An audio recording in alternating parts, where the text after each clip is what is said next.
해법을 찾는 토론 이슈앤 직설 시작하겠습니다. 올해는 끝나길 희망했던 코로나19와의 전쟁은 여전히 계속되고 있습니다. 코로나19는 경제에 유례없는 충격을 줬고 곳곳에서는 민낯도 여실히 드러났는데요. 이렇게 경제 체력이 약화된 상황이라면 코로나가 종식되더라도 밝은 미래를 마주하긴 어려울 것이라는 위기감도 커지고 있습니다. 하지만 위기는 늘 기회와 함께 온다라는 말이 있죠. 그 어느 때보다 어려운 시기지만 또 다른 도약을 위한 발판이 될 수도 있습니다. 그러기 위해서는 정확한 복귀가 필요하겠죠. 그래서 오늘 특별한 시간 마련했습니다. 경제 석학들이 바라본 2021년 경제와 그리고 다가올 2022년 전망까지 경제 총정리해보는 시간 가져보겠습니다.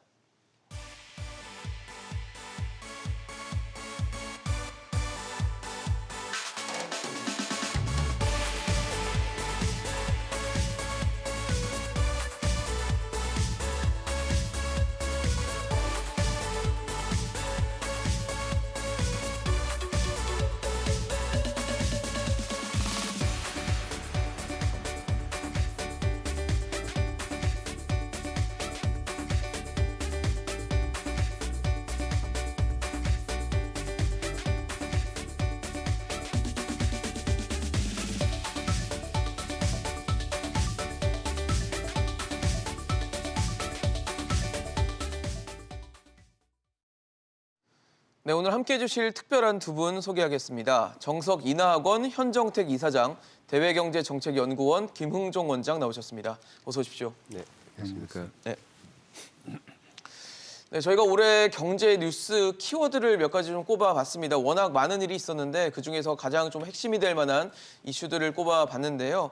지금 화면에 보시고 있는 5가지 이슈들이 있습니다. 오늘 뭐니 해도 코로나19를 빼놓을 수는 없을 것 같은데 코로나19 사태가 지금 이제 만 2년이 가까워지는 이 시점 속에서 어떻게 보시는지 궁금합니다. 경제가 상당히 좀 타격을 입었어요. 근데 어떤 부분이 그래도 그중에 가장 좀 크게 영향을 미쳤다고 보십니까? 예, 잘 아시는 대로 초기에는 뭐 전반적으로 왜냐하면 전 세계가 다 타격을 받았기 때문에 그래서 수출도 많이 떨어지고요. 그러다가 이제 집중적으로 좀 타격을 입은 데가 여행이나 이제 대면 서비스업. 그러니까 뭐 아시는 대로 이제 항공업 뭐 이런 부분이 아주 타격을 받았고요. 그렇죠. 그리고 대면 서비스업에 이제 가장 가까이는 식당 이런 데지만은 또 공연, 뭐 스포츠 이런 그렇죠. 것도 많은 타격을 받고요. 역시 또 이 계층으로 보면 자영업자들이 좀 어려운 점이 있었다 이렇게 볼 수 있을 것 같습니다. 역시 자영업자와 또 대면 서비스들의 피해를 입은 건 뭐 누가 뭐라 해도 이견이 없을 부분일 것 같은데 원장님은 어떻게 보고 계세요? 네, 뭐 비슷한 얘기입니다. 그러니까 소상공인 자영업자, 그러니까 대면 서비스를 주로 하는 그런 업종에서 특별히 타격을 받았고요. 이런 와중에서 굉장히 그 어떤 산업 구조가 굉장히 많이 바뀌었다고 봅니다. 그래서 비대면 산업이 굉장히 활성화되고 그에 따른 신규 투자가 굉장히 많이 늘어나고 반면에 대면과 관련해서는 굉장히 이제 투자가 안 되고 그렇죠. 그러면서 거기서 타격을 많이 받고 그렇게 됐고 보고 있습니다. 사실 뭐 배달의 미용만 해도 대부분 비대면으로 좀 해달라는 요청들이 있는 정도를 봤을 때는 확실히 비대면 언택트 쪽이 강화된 걸 알 수 있고 저희가 앞서 말씀을 드린 것처럼 소상공인과 자영업자들의 피해는 사실 거리만 나가봐도 뭐 임대 현수막이 걸려 있는 가게들이 상당히 많이 늘어났고 자영업자들 뭐 가게만 가봐도 식당에 손님이 많이 없는 걸 느끼는 거 봐서도 굉장히 피해가 크다는 걸 알 수 있는데 사실 지난 2년 동안 정부도 나름대로는 노력을 했습니다. 방역과 이 경제라는 이 두 마리 토끼를 잡기 위해서 상당히 미묘한 줄타기를 나름대로는 뭐 잘했던 평가도 있지만 지금 와서 보면은 뭐 11월에 단계적 일상 회복, 뭐 위드 코로나라는 걸 시작을 했다가 다시 거리두기를 강화하는 이런 방식들과 흐름들을 봤을 때는 어느 정도는 좀 나름대로 아직 좀 힘든 부분도 분명히 존재했던 것 같습니다. 예, 금방 잘 말씀하신 것처럼 전반적으로 뭐 괜찮았다. 왜냐하면 이거에 대해서 아주 그냥 다른 나라랑 비교해서 나쁘다 이렇게 얘기할 수는 없는 상태고요. 셧다운까지는 안 갔거든요. 전반적으로 그냥 괜찮았는데 다만 정부가 얘기하는 것처럼 이제 K 방역이 모범이다. 그게 이제 그 얘기를 한참 했잖아요. 그러니까요. 모범이다. 자랑도 하고요. 그다음에 이제 경제 쪽에서는 선진국에서 제일 빨리 했다. 이렇게 하는 부분이 조금 지나친 것 같고요. 방역 중에도 보면은 이제 이 타이완이나 뉴질랜드 같은 데는 또 훨씬 환자 숫자가 우리보다 적고 그러기도 네. 했거든요. 한때 제로도 있었어요. 예, 제가 최근에 중앙아시아 이제 우즈베키스탄하고 키르기스탄이라는 데를 다녀왔는데 아, 예. 거기는 뭐 경제나 이제 의료 이런 게 좀 낮은 수준이지만 상대적으로. 지금 상황 금년에 또 상황은 또 환자들이 상당히 적어요. 거의 마스크를 쓰고 다니는 사람을 보지 못할 정도로. 우즈베키스탄이나 이런 예, 곳이요? 지금 현재는. 아. 그러니까 그게 참 모르는 부분이 많고 그 다음에 가장 최근에 아까 경제 쪽으로 보면은 최근에 이제 영국의 주간 이코노미스트에서 경제를 이 코로나 상황에서 어떤 나라가 잘했느냐. 네, 근데 네. 거기는 이제 23나라인데 우리나라는 물론 뺐더라고요. 또 뺐는데 또 덴마크, 노르웨이, 스웨덴 이런 데가 또 작년 올해 합쳐서 그런 대로 괜찮았다 하면서 또 대부분의 선진국이 코로나 이전 수준으로 몇 달 전에 회복을 했다. 그러니까 그런 점에서 보면은 비슷비슷한 수준이 아닌가 그렇게 볼 수 있을 것 같습니다. 예. 원장님은 어떻게 생각하세요? 방역과 경제 나름대로 줄타기를 잘 해왔다는 평가도 있고 아니라는 평가도 있거든요. 그러니까 이제 방역과 경제 양쪽을 봤을 때 방역과 경제 양쪽이 전부 다 참 이게 서로 트레이드오프 관계가 있는 것이죠. 네. 방역을 강화하게 되면은 경제가 죽을 수 있고. 죽고 그다음에 또 이제 위드 코로나로 가게 되면 경제는 살아나는데 또 방역에 문제가 있을 수가 그렇죠. 있고 한데 이제 우리나라 같은 경우 보면 이제 전반적으로 이 두 개의 그 수준이 다른 나라에 비해서는 훨씬 낮은 수준에서 유지됐다. 그러니까 좀 더 긍정적으로 볼 필요는 있는 것 같습니다. 있는데 다만 이제 지난 10월 달 저도 이제 전문가들하고도 보건 쪽 전문가들하고 만났을 때 얘기가 뭐냐면 전 세계 어느 나라도 위드 코로나 해가지고 성공한 나라가 없는데 이제 우리나라도 너무나 이제 소상공인 자영업자 그런 어려움이 많으시기 때문에 11월부터 이제 위드 코로나로 들어간다. 이제 그래서 참 걱정이 많다 이제 이런 말씀을 서로 나눈 적이 있습니다. 그래서 결국 이제 위드 코로나로 들어갔고 그러면서 확진자가 많이 늘어난 것은 그거는 사실은 뭐 이제 위드 코로나에서 당연히 예상을 했던 것이고요. 다만 이제 중증자 같은 경우도 네, 같이 올라갔기 위중증이. 때문에 예, 그래서 이런 부분에 있어서는 결국 이제 그런 면에서 참 아쉬운 점이 있었다. 그러나 전반적으로 봐가지고는 저도 이제 뭐 다른 나라 러시아도 가보고 이제 최근에 올해 와서 가봤지만은 굉장히 좀 그런 문제의 어떤 그 문제를 보는 어떤 심각성의 정도가 네. 우리나라는 그래도 훨씬 더 양호한 것 같습니다. 저는. 네.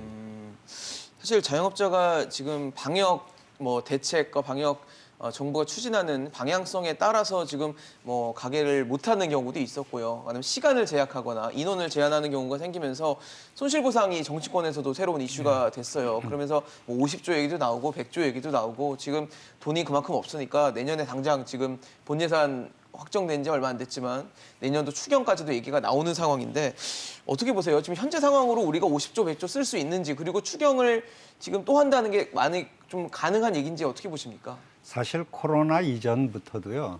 쉽게 이제 추경 그러는데 네. 툭하면 추경이라는데 그러니까요.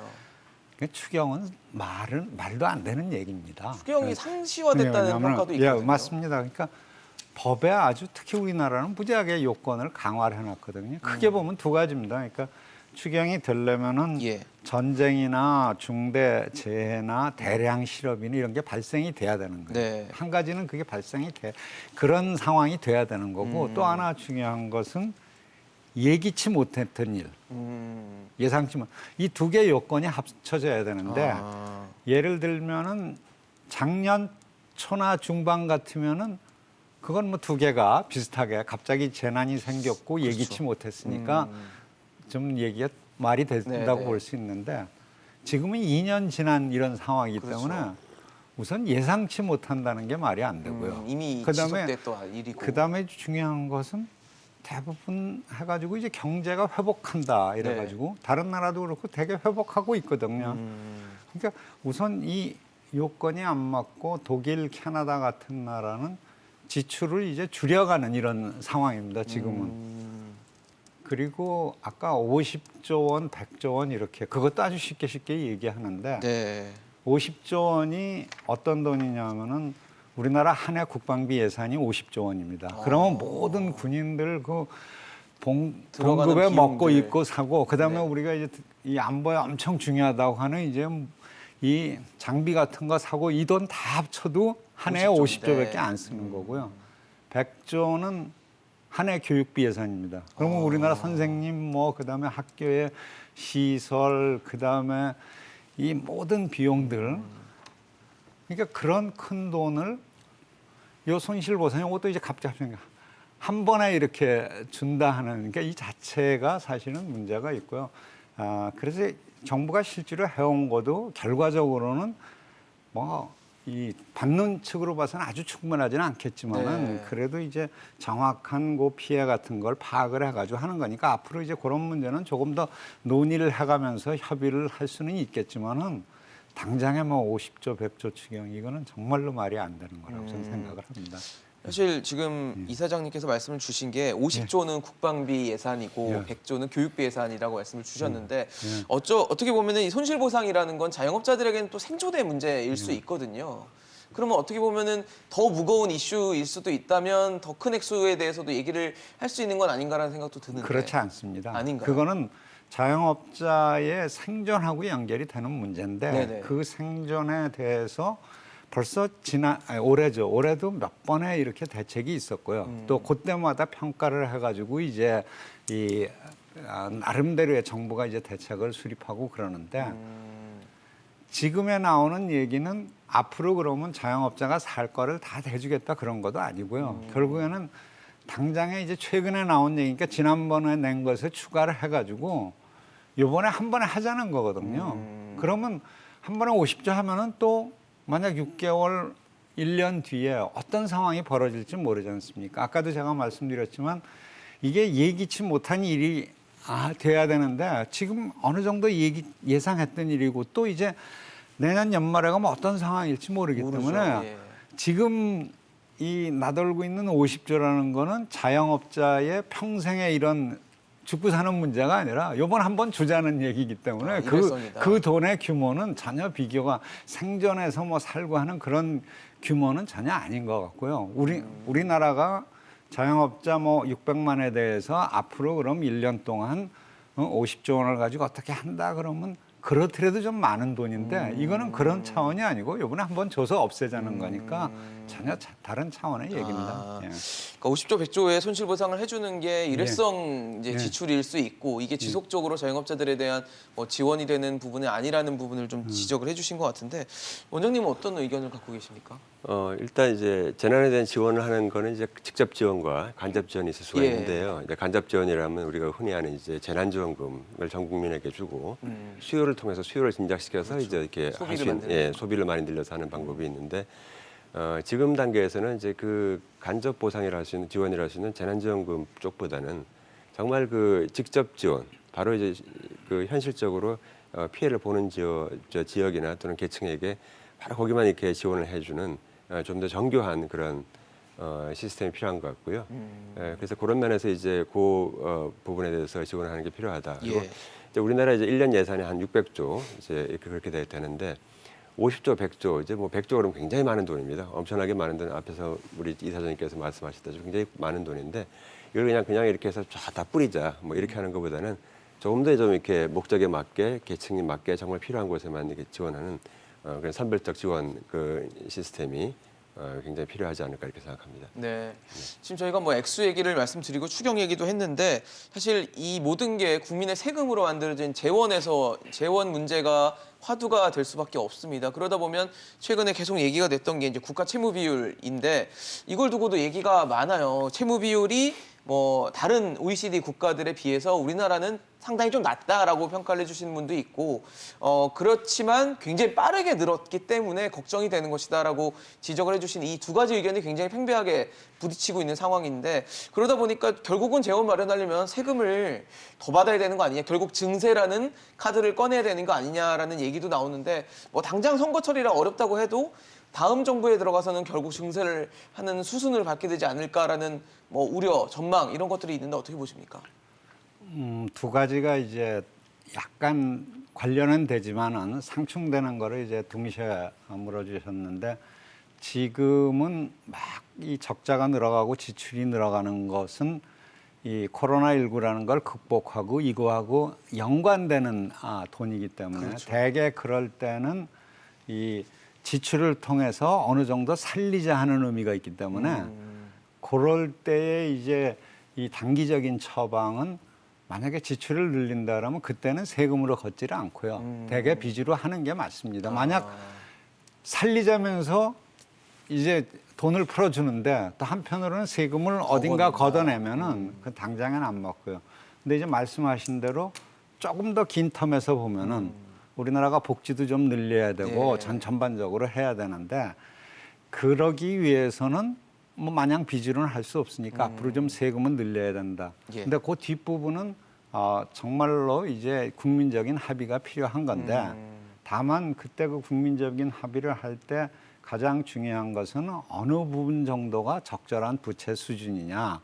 그래서 말씀하신 대로 속도가 무지하게 빨리 늘어가는 그런 측면도 좀 걱정되는 측면이 있고 예. 다만 이 수준 자체가 어느 정도 되느냐 하는 것은 현재 이 내년 예산에 우리나라 그 국가 부채 수준이 GDP의 한 50.2% 된다고 그러거든요. 네네. 근데 그거는 본 예산이고 과거 이 경험을 보면 추경을 하면은 또 한 52, 3%로 올라갈 것이고요. 네네. 그리고 정부가 발표한 중기 재정 계획에도 보면은 한 2, 3년 내에는 58%. 그러니까 미니멈이 58%는 얘기는 한 60%가 이제 곧 넘어간다는 얘기가 나오는데 60%라는 의미는 조금 신용평가사들 이런 데서는 조금 의미를 두고 있습니다. 아까 그런가요? 이제 말씀하시기를 OECD하고 이제 뭐 비교하면 그렇다 그러는데 비교를 할 때 중요한 것은 우리가 기축통화국이냐 아니냐. 그러니까 그렇죠. 쉽게 얘기하면 우리는 아니니까. 달러나 유로나 엔화는 시중에 풀면은 세계에 풀면은 그 돈은 그냥 통용이 되는 잘 거거든요. 돌아가는데. 그러니까 그런 나라들은 어느 정도 빚이 있더라도 이제 금융가에서 그렇게 신경을 쓰고 안 보는데 기축통화가 아닌 나라가 저 나라가 빚이 많다. 그 정부가 빚이 많다 그러면 야, 그 나라의 신용 내지 그 돈을 믿을 수 있겠느냐 하는 이제 그런 의심이 들면 그걸 척도가 가장 중요한 게 신용도를 이제 낮출 수 있는 요인이 될 수 있다. 예, 그게 이제 국가 부채 비율인데 뭐 딱히 정해진 건 아니지만은 한 60% 선되면은 좀 어렵지 않겠느냐 하는 그런 이제 금융가의 그런 기준들이 있고요. 그게 60%라는 게 딱 뭐 합격선식으로 절대적인 숫자는 아닌데. 61%는 합격, 59%는 불합격은 네. 아니지만은 지금서부터라도 그런 이제 국제금융 전문가가 봤을 때 저 나라가 곧 그런 선이 넘어가고 좀 위태하지 않겠느냐. 그러면은 영향을 줄 수 있기 때문에 국가 부채는 신경을 쓸 수밖에 없는 상황이다. 저는 그렇게 생각하고 있습니다. 신용도까지도 좀 고려를 해볼 부분이 있다라는 얘기를 해주셨는데 참 어려운 문제인 것 같습니다. 국가 채무 비율이 뭐 빠르게 늘었다 아니면 다른 나라에 비해서 그래도 괜찮은 편이다. 지금 신용도에 영향을 줄 수 있다. 여러 가지 얘기가 있는데 원장님 보시기엔 어떠세요? 지금? 일단 국가 채무라 하는 것은 뭐 낮으면 좋죠. 예, 낮으면 좋은데 이게 GDP 대비 국가 채무 아닙니까? 그렇죠. 그러니까 만약 GDP가 축소될 상황이라면 네네. 그러면 돈을 풀어야 됩니다. 그게 정부가 할 역할이고요. 그래서 정부가 돈을 풀어가지고 GDP를 유지하거나 또 증대시키는 데 도움이 된다면 그건 당연히 해야 되는 것이고요. 말씀하신 몇십 프로 이런 건 다 GDP 대비니까 그리고 이제 GDP가 급격하게 몰락하는 이런 상황에서는 당연히 정부가 이제 개입을 해야 되는 상황이고요. 60% 관련해서도 지금 뭐 보면은 이제 이게 60%가 뭐 넘어가면 뭐 이게 그때부터 심각하게 외환위기가 오고 이제 이런 건 아니고요. 네. 전반적으로 여러 가지 상황을 봐가지고 이제 이렇게 결정하는 것이기 때문에 다만 2025년까지 지금 현재 한 거의 60% 가까이까지 그렇게 갈 것으로 이렇게 현재 예상이 되고 있습니다.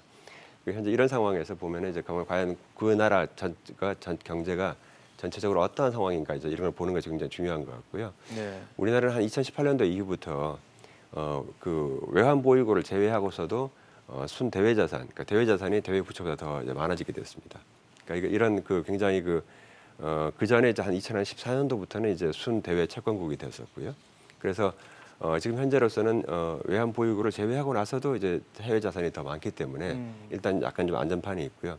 그래서 정부가 지금 추진하고 있는 그 MSCI 그 지수 편입, 선진국 지수 편입한다. 네. 그래서 현재 우리나라에 대한 국제사회, 국제금융에서 금융계에서의 대우는 어떤 경우는 선진국, 어떤 경우는 선발 궤도국. 네. 그래서 이렇게 왔다 갔다 돼 있거든요. 이런 부분을 갖다가 결국 신용도와 관련되는 그런 부분에 있어서는 그 지수를 선진국 지수를 편입을 시켜 놓는 것이 그것이 결국 앞으로 여러 가지 일을 하는 데 있어서 우리가 도움이 될 것입니다. 그래서 이런 식으로 제도적으로 이렇게 갖춰 나가면서 섬세하게 이렇게 관리를 하는 것이 필요하다. 그러나 무작정 지금 굉장히 빨리 부채가 늘어나니까 뭐 회수를 해야 된다든가 네. 딜레버리지를 해야 된다든가 이렇게 얘기를 하게 되면 그건 경착륙으로 가는 것이기 때문에 네. 좀 대단히 주의해야 할 필요가 있습니다. 역시 소프트 랜딩을 좀 그러니까 연착륙을 할 수 있는 방안에 대한 고민이 좀 필요할 것 같다 생각이 들고 여전히 코로나19 상황이 유효하고 아직도 진행형인 상황을 좀 감안할 수밖에 없다는 생각이 들면서 두 번째 뉴스도 짚어보도록 하겠습니다. 뭐 최근에 아마 뭐 신문이나 혹은 뭐 다양한 매체를 통해서 많이 접하셨을 그리고 몸소 체감을 하셨을 이슈일 것 같습니다. 인플레이션을 저희가 두 번째 뉴스로 꼽아봤는데요. 뭐 우리나라는 물론이고요. 전 세계가 지금 치솟는 물가로 몸살을 앓고 있습니다. 원자재 가격 상승, 공급망, 병목 현상, 또 수요 확대 등이 여러 가지 요인으로 섞이면서 물가를 끌어올리고 있는데 사실 뭐 미 연준만 해도 일시적 뭐 트랜지토리라고 표현하면서 일시적이라고 했던 그 물가 상황이 좀 이어질 거라고 보면서 이게 단순히 그냥 일시적으로 끝나는 이슈는 아닌 것 같다는 생각이 좀 들거든요. 예, 아주 금방 정확하게 말씀하셨듯이 이제 바깥의 환경, 아주 중요한 환경이 미국인데 네. 미국이 가장 최근에 이제 소비자 물가 상승률이 한 6.2%가 나왔거든요. 그리고 앞으로 한 1년을 내다보는 물가 상승률도 한 4% 정도 넘어갔고, 높네요. 그리고 아주 잘 말씀하신 대로 미국에서도 그 연준 의장, 제롬 파월 의장, 그러니까 우리나라 따지면 이제 한국은행 총재에 네, 해당하는 그렇겠죠. 분인데 계속 해가지고 말씀하시는데 일시적을 되풀이했다가 딱 멈췄어요. 이건 도저히 이제 일시적이 아니다.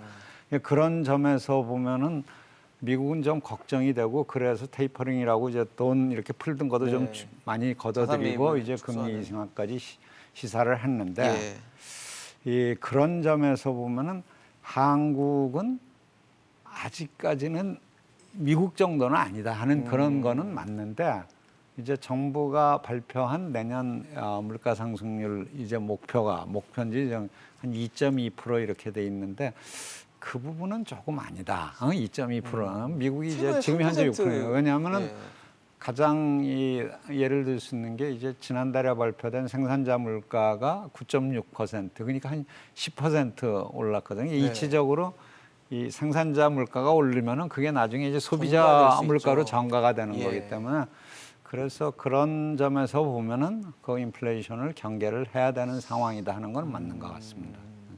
2.2라는 숫자는 좀 너무 낮지 예, 않을까요? 그렇죠. 예, 그건 전반적으로 보면. 네. 금방 말씀드렸듯이 당장에 한 달에 저건 아니지만 생산자 물가가 거의 10% 가까이 올랐는데 그럼 그런 영향 그리고 전반적으로 전 세계에서 하자 미국도 그렇고 아까 이제 기대 인플레이션이 4% 이렇게 넘어가는 상황이기 때문에 근데 사실은 국민들이 받아들이는 체감 물가가 뭐 예를 들어서 2%다 3%다 이런 정도가 그렇게 심각하다고는 보기는 어렵지만은 정부가 발표하는 숫자하고 체감하는 이 숫자가 또 괴리가 너무 크면은 그 자체도 또 어느 정도 이제 정책이나 이제 신뢰감 문제에서 그렇죠. 좀 어려움이 있을 수가 있다 말씀입니다. 정부는 뭐 낮다 하는데 막상 마트 가 보면 뭐 돈 10만 원으로 살 것도 없고 막 이렇다는 뭐 힘든 부분들을 계속 지적하고 있기 때문에 그런 문제가 될 것 같고 좀 지나친 걱정일 수는 있는지 모르겠지만 스태그플레이션 우려도 있어요. 그러니까 물가는 굉장히 높게 형성되면서 성장을 하지 못하는 그런 상황이 연출되는 건 아닌가라는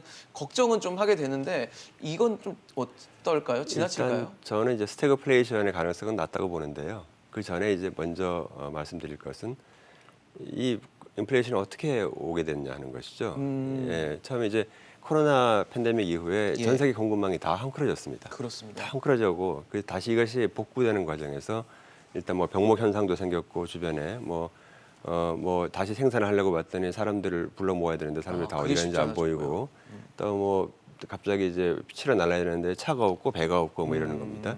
이렇게 여러 가지 그런 병목 현상이라든가 이제 뭐 채찍 효과라고도 하는데요. 이제 이런 여러 가지 효과 때문에 이제 문제가 생겼기 때문에 주로 이제 공급 측에서 이제 공급 측면에 인플레이션 요인이 있는 것이죠. 그래서 지금 보시는 그 굉장히 그 생산자 그 물가가 굉장히 높은 것이 바로 그런 것을 나타내고 있습니다. 이제 반면에 이제 그 소비자 물가 지수가 굉장히 높은 것은 이제 수요 측면이 굉장히 강한데 공급 측면에서 나왔던 그 처음에 시작된 것은 인플레이션이 이제 수요 측면으로 옮겨와서 네. 이렇게 같이 이렇게 되는 상황인데 일단은 여전히 그 내년 같은 경우에 이제 저는 이제 인플레이션에 관련해서는 아주 우려할 만한 그런 상황은 아니다. 앞으로 조금 더 안정이 될 것이다. 예. 저도 내년 중반기 하반기 때는 안정이 될 것이다. 그런 생각을 일단은 하고 있고요. 네. 그래서 적절하게 관리가 되면 되는 것이고 이제 스태그플레이션 말씀하시는 게 이제 스태그플레이션의 가장 대표적인 게 1970년대입니다. 네. 70년대 때 엄청나게 그 공급 측에서 이제 그 공급 측 비용이 올라가니까 결국은 스태그플레이션이 되는 것이죠. 물가는 올라가게 되고 이제 그 GDP는 확 줄어드는 이런 상황인데 그때의 상황이 이렇습니다. 1973년도, 74년도 그 당시에 유가가 4배가 됐습니다. 하루아침에. 그리고 73년도 대비 80년도에는 유가가 10배가 됐어요. 그러니까 지금 상황으로 보자면 굳이 비교를 하자면 갑자기 배럴당 유가가 한 $200, $300 되는 상황입니다.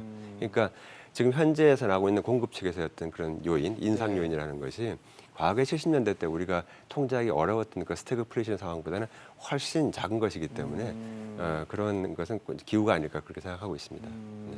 지나친 우려일 수 있다라는 얘기를 주셨는데 저도 한 가지만 더 네, 첨가하면은 말씀 그러니까 주시죠. 스태그플레이션이라는 거는 국제통화기금 IMF도 그렇고 이제 선진국의 이 전문가들도 지금은 그렇게 걱정을 안 하는 게 경제는 저 이제 아까 방역 얘기했지만 막 이 코로나19 환자가 막 퍼지는 상황에서도 네.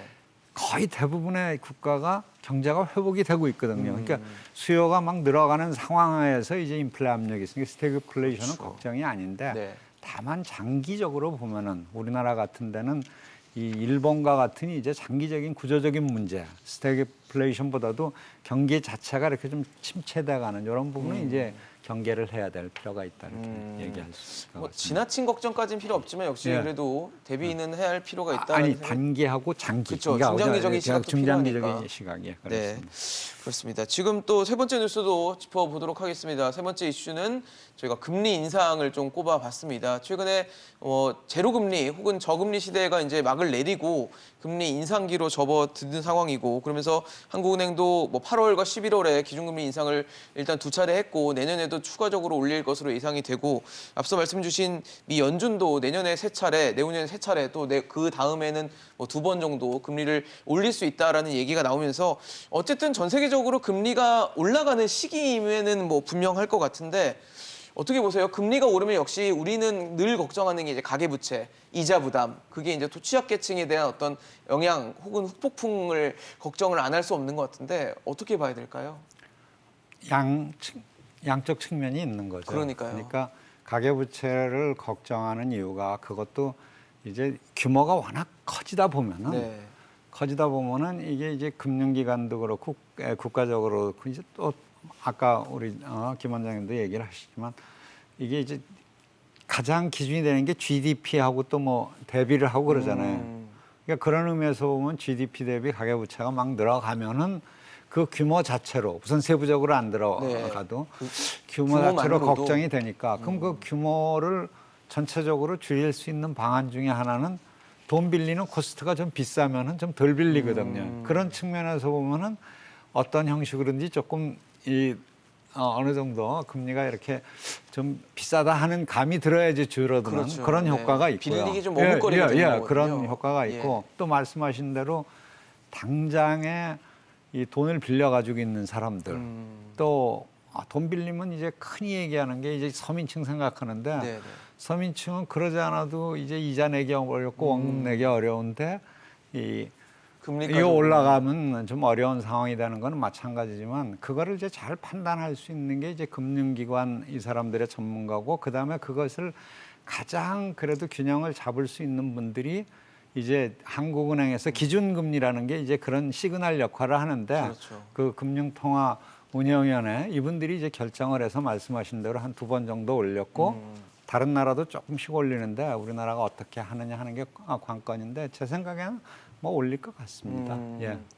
아마 속도가 좀 문제이지 않겠습니까, 역시? 너무 빠르게 올리는 것에 대해서는 앞서 말씀드린 서민이나 취약계층에 대한 걱정이 있을 거고.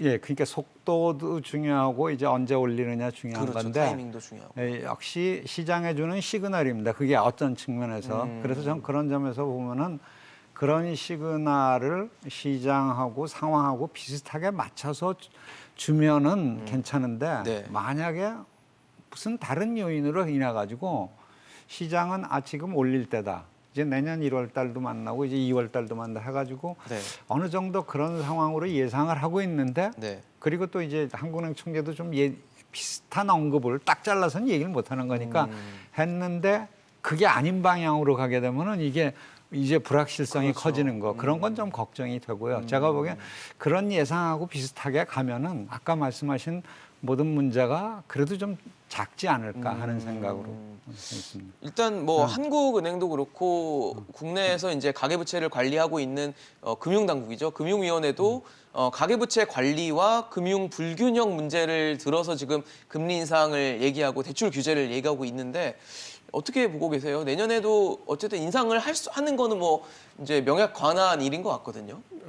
하는 총재께서는 이제 물론 당연히 부인하셨습니다. 그렇지만은 뭐냐면 이제 앞으로 그럼 금리를 어떻게 몇 번 어떻게 인상하실 계획이십니까? 그러니까 당연히 그럼 그때 경제 상황을 보고 나서 판단할 문제죠. 이제 이렇게 부인을 하셨지만은 지금 시장은 그리고 또 가계부채 말씀하셨는데 가계는요.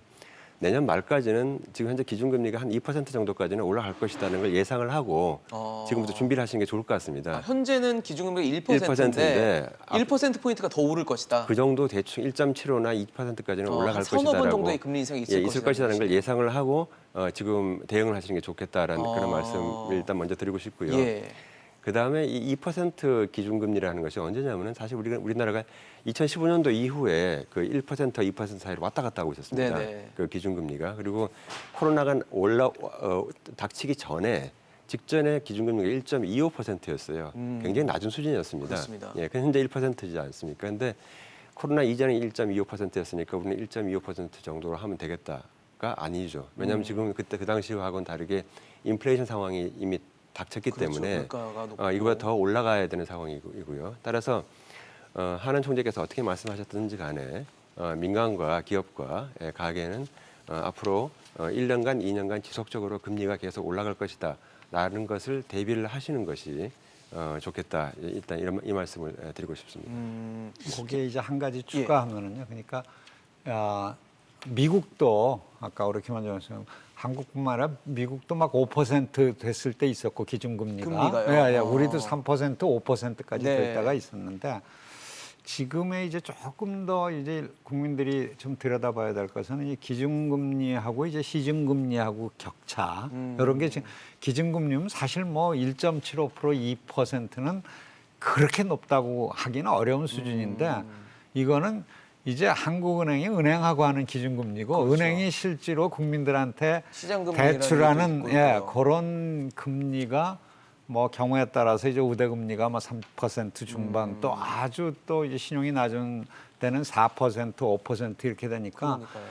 그런 시그널이 또 움직임이 어떻게 되느냐 하는 것은 이제 앞으로 국민들이 아주 오히려 그러니까 기준금리가 뭐 이 시그널은 주겠지만은 실제로 내가 빌리려면 이게 얼마 되느냐 하는 것은 계속 추이를 국민들이 관심을 가지고 볼 필요는 있을 것 같습니다. 그렇죠. 예. 뭐 벌써 지금 한은이 그 기준금리를 두 번 이제 0.5% 포인트 올린 시점에서도 현재 시중에서 뭐 주택담보대출 금리라든지 뭐 신용대출 금리라든지 이런 것들은 상당히 많이 올라와 있는 상태이기 때문에 내년에 대한 준비를 앞서 원장님 말씀 주신 것처럼 좀 해야 되겠다는 생각이 들면서 어쨌든 지금 금융위원회나 금융당국은 가계부채를 좀 잡기 위해서 총량제 같은 걸 쓰고 있어요. 그리고 내년에는 차주별로 상환 능력을 따져서 빌려주겠다. 뭐 DSR, 차주별 DSR을 적용하겠다라고 하고 있다 보니까 이게 지금 인위적으로 좀 누르는 방식인데 이게 좀 어느 정도 가계부채 잡는 데 효과가 있다라고 보십니까? 예, 저는 일단 기본적으로 인식을 지난 2년 동안이 비정상이었습니다. 코로나로 인해서 모든 그런 그 건전성 규제를 다 일종의 놓아버린 셈이에요. 풀고, 예. 그러니까 이게 비정상이었고요. 그렇죠. 그다음에 이제 앞으로 이제 정부가 올해 하반기 때 한 것과 내년에 하겠다고 하는 것은 다 정상으로 복귀하는 것입니다. 따라서 건전성 규제 당연히 들어갈 것이고요. 예. 당연히 모든 것이 다 할 것이기 때문에 네. 그거를 대비를 해야 된다. 그리고 앞서 말씀하신 그 기준금리하고의 어떤 그 시장금리하고의 차이점 이거에 대해서 코픽스라고 하는 지수가 있습니다. 네, 결국 이제 자금 조달을 그 하는 자금 조달 비용이죠. 비용 지수죠. 예. 그러니까 이런 걸 보게 되면 코픽스는 굉장히 가파르게 지금 올랐어요. 작년 하반기 이후부터 해서 지금 올해 특히 올해 최근에 하반기 엄청 많이 올랐더라고요. 최근에 굉장히 많이 예. 올랐죠. 최근에 많이 올랐기 때문에 바로 이러한 점에서 이렇게 보면서 결국은 기준금리가 이렇게 올라갈 때에 대해서 시장금리는 더 많이 올라간다. 이런 부분도 좀 감안을 하셔야 될 것 같습니다. 그 예.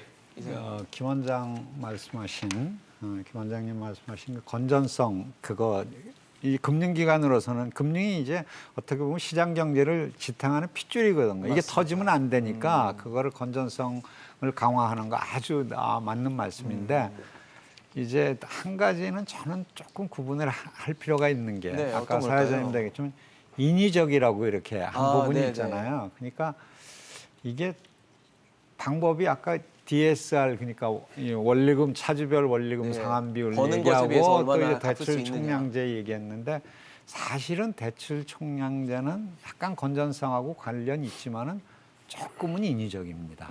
대출 총량제라는 게 쉽게 보면 선착순 비슷한 거거든요. 그러니까 이렇게 한도가 정해져 있으니까 이거 먼저 타가는 사람이 나중에는 임자다. 못 빌릴 수도 있어라는 그렇죠. 얘기가 될 수 예, 있죠. 일년에 지금 저는 대출이 지금 막힌 것도 어떻게 보면 예, 그런 그런 일환일 수 효과이기 있고요. 때문에 이것은 과거에 일본에도 초기에 썼는데 이런 부분은 상당히 이제 지양을 해야 되고요. 총량제 말고 말씀하신 대로 또 실제로 나오는 이제 금융기관에서 이제 앞으로 가계부채를 관리하기 위해서 차주별로 내가 이제 신용을 잘 평가하고 네. 원리금 상환 이런 것도 해서 하는 것도 그러니까 금융기관에서 잘해서 자기가 책임을 관리를 하면서 많이 빌려주고 부채를 줄일 수 있으면은 괜찮은 거거든요. 그렇죠. 그래서 그렇게 좀 점차적으로 정교하게 줄여나가는 필요는 있을 것 같습니다. 네, 대출 얘기를 말씀드렸는데 대출이나 가계부채와 때려야 뗄 수 없는 게 아마 집값일 겁니다. 최근에 뭐 지난해부터 해서 계속 집값이 많이 올랐고요. 그러다 보니까 올해도 키워드로 할 수 있는 게 집값 상승일 것 같은데 부동산 시장이 최근에 들어선 좀 주춤하고 있다, 뭐 고점에 다다랐다, 안정기에 접어들었다라는 평가를 정부에서 내놓고 있는데 이러다 보니까 많은 분들이 이제 내년 집값을 많이 궁금해하세요. 어떻게 될까? 뭐 잠깐 머뭇거렸다가 다시 오를까? 아니면 이제 꺾이는 건가? 이런 궁금증이 많은데 원장님은 어떻게 좀 전망하고 계십니까? 저는 상당히 안정화될 걸로 보고 있고요. 내년에도요? 예. 내년에 안정화될 걸로 보고 있는 이유가 이제 전반적으로 금리도 인상하고 대출도 규제하고 있고 그런 상황이기 때문에 안정화되는데 다만 이제 전체적인 주택 지수로 봤을 때 안정화된다는 것이지 예. 그 개별적인 지역이나 개별적인 주택값이 어떻게 될 것인가는 굉장히 달라지는데 국지적으로 보면요. 걱정이 되는 것은 네네. 전반적으로 지수는 안정화돼 있지만은 아마도 한계적인 지역부터 크게 떨어질 것 같아요. 그래서 이제 우리가 흔히 얘기하는 가장 가장 가격도 높고 좀 그렇게 사람들이 많이 선호한다는 지역은 별로 안 떨어지고 별로 영향을 안 받고. 뭐 주로 서울, 강남 어딘가에 그렇죠. 되겠죠. 그렇게 되고 이제 그 한계 지역이 굉장히 많이 떨어지기 때문에 한계 지역이 가장 늦게 폭발적으로 올랐었는데 네. 그 부분이 갑자기 떨어지게 됨으로 해가지고 결국은 전체 경제 전체에 충격이 오고 주름이 지고 또 그 부분에 대해서 뭐 많은 빚을 가지고 집을 사신 분들이 그렇죠. 영끌 뭐 기투하신 타격을 분들이 받고 있거든요. 해서 그러한 식의 어떤 그런 부작용이 좀 걱정이 되고요. 전반적으로 봤을 때는 좀 안정화될 것이다 이렇게 보고 있습니다. 네. 그럼 그런 지역 지금 말씀하신 뭐 일부 지역 이제 말씀을 주셨는데 본인이 이제 그런 지역에 집을 투자하시거나 혹시 사신 분들은 그런 부분을 좀 눈여겨 봐야지 되겠네요. 예, 그렇습니다. 그래서 근데 그렇다고 해서 막 이제 또 이렇게 팔려고 이렇게 패닉 바잉이 아니라 셀처럼. 패닉 셀링을 네. 하시려고 하면은 또 그것이 굉장히 또 더 본인에게도 힘들기 때문에 버틸 수 있으면 사실 버티는 게 낫죠. 그렇지만 이제 하여튼 그런 문제점이 있다는 걸 좀 알았으면 좋겠습니다. 이사장님은 어떻게 보세요, 집값? 아주 이제 중요한 부분이 이제 네. 시장에서 이게 뭐 방송에서는 이제 물어볼 수밖에 없는데 예. 시장에서 움직이는 가격을 사실은 이게 얘기한다는 게 조금 조심은 해야 돼요. 근데 특히 당국자라는 건 예를 들면 이제 국토부 장관 같은 분입니다. 중무부처니까. 그리고 이제 우리도 내가 100% 알면은 가장 사고 팔고 하죠. 여기 와서 팁을 왜 가르쳐 줍니까? 좀 우문일 수도 있지만 모두가 궁금해서요. 그런데 네. 다만 이제 연구자들은 아까 얘기했지만 연구자들은 또 얼마든지 연구를 해가지고 할 수 있는 건데 당국자가 얘기하는 건 사실 좀 신중해야 되고요. 지금 저는 이제 지금 주춤한 이유는 말씀하신 대로 이제 돈도 풀리는 게 좀 어느 정도 멈추고 수요가 전에 좀 줄은 측면도 있는데 또 한편으로는 전혀 다른 관점에서 이제 정치 일정이라 가지고 관망하고 있는 게 아닌가. 근데 한 가지 중요한 것은 집값이 그냥 내려간다 또 내려가면은 공표 올라가면 X표가 아니라 중요한 것은 이게 아주 막 들쑥날쑥하게 이게 이 변동이 많이 되면은 정말 팍 떨어지면 이것도 경제에 큰 충격이죠. 충격을 예. 주고 있거든요. 그런 측면에서 보면은 이게 불확실성을 줄여주는 게 상당히 중요한데 사실은 그동안은 그 불확실성을 줄이기보다 예. 오히려 좀 문제를 키웠다. 이런 면을 그래서 오히려 불확실성을 줄이는 정책이 아주 중요하다 이렇게 볼 수 있을 것 같습니다. 알겠습니다. 이번에는 마지막 경제 뉴스로 좀 시선을 밖으로 돌려보겠습니다. 최근에 또 굉장히 격하게 대립하고 있는 부분이기도 한데 미중 갈등을 마지막 키워드로 좀 꼽아봤습니다. 참 저희가 불과 한 2, 3년 전에도 미중 갈등 때문에 참 힘들었고 그 부분에 있어서 우리도 뭐 직간접적으로 좀 타격을 받은 부분이 있었는데 최근 들어서도 미중 분위기가 심상치가 않습니다. 더 가속화됐죠. 예, 외교적 보이콧을 올림픽에 선언한다든지 네. 뭐 각종 방법과 방식으로 지금 대립을 하고 있거든요. 우리는 어떻게 해야 될까요? 지금 바이든 정부 이후에도 트럼프 정부 시절 이후 때 했던 조치를 넘어서서 좀 계속 지금 조치가 내려지고 있고요. 그거에 대해서 중국은 또 카운터 대응을 하고 있는 현재 그런 상황입니다. 그래서 예. 미중 갈등은 앞으로도 지속될 그런 상수 같은 그런 이제 그런 상황이 되었습니다. 예, 그래서 결국은 이제 각 그 미중 갈등 상황에서 이제 공급망 문제가 굉장히 좀 중요해지고 있는 현재 그런 상황인데요.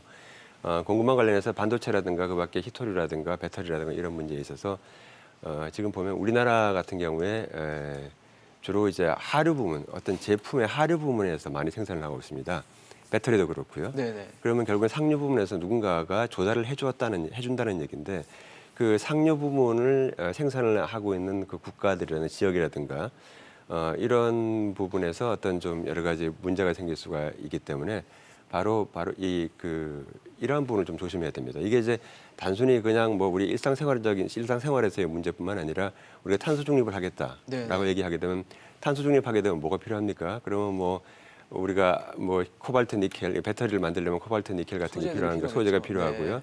그다음에 뭐 저 차를 경량화시키려면 알루미늄 같은 것도 많이 필요하고 그다음에 뭐 여러 가지 구리라든가 이렇게 예. 전기를 많이 쓰게 원자재도 되니까요. 또 예, 많이 들어갈 쓰게 거고요. 되는데 그러면 그것이 어디서 나오느냐? 중국에서 많이 나오더라고요. 중국에서 나오거나 아니면 아프리카 예를 들어 DR 콩고다. 그러면 DR 콩고에 있는 그 기업들, 그 광산 기업들을 지금 현재 중국이 많이 장악하고 있거든요. 예, 그런 거. 그다음에 이제 호주라든가 칠레라든가 미국이라든가 부분적으로 예. 이제 그런 지하 자원을 갖고 있는 나라들이 있긴 한데 바로 이렇게 상류 부문에서의 어떤 그런 제약 요인, 바로 이런 것 때문에 이것이 만약 계속 극단적으로 나가게 된다면은 진짜 1970년대 오펙 카르텔이 석유가를 가지고 좌지우지했던 것 같이 바로 그런 식으로까지 나갈 수가 있기 때문에 이걸 굉장히 주의해야 된다. 그래서 이러한 측면까지 다 고려를 해가지고 우리가 미리 그 대세계 전략을 갖다가 네. 짜야 된다라고 하는 것이 굉장히 중요하다고 봅니다. 참 어려운 지점일 것 어렵지만 같다는 이제 생각이 드는데.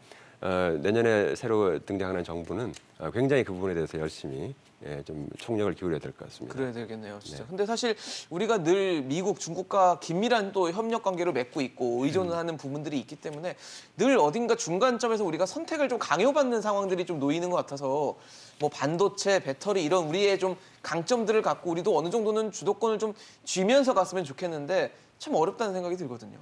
예, 정확하게 보셨는데, 그러니까 우리의 기본적인 패턴은 이제 한국에서 무슨 부품이나 이런 걸 만들어 가지고 중국에 넘기면은 네. 중국에서 이제 완제품을 완성품을 만들어서 만들죠. 예. 미국에 수출하는 이게 한 몇십 년째 내려온 흐름이죠. 아주 기본적인 이 한국의 경제 발전 패턴이었는데 두 분 다 말씀하신 대로 이제 뛰어내자는 거거든요. 미국에서는 뭐 트럼프 대통령, 바이든 대통령. 그러니까 중국하고 거래를 하려면 우리랑 하지 말라 하는 그러니까요. 거고. 그러니까 양쪽 다 그런 측면에서는 한 가지는 저는 좀 이 시장을 봐서 중국 시장, 미국 시장을 어느 정도 구분이 되면 되는 대로 양쪽으로 약간의 중복이 때려서 좀 투자하는 그런 것도 좀 필요할 것 같고요. 제일 중요한 거는 말씀하신 대로 경쟁력을 갖추는 게 중요한 거니까 네. 우리가 기술적으로 경쟁력을 갖추는 거 아까 특히 상위 부분에 네. 그래서 그런 점에서 보면 좀 기술센터 같은 거 해외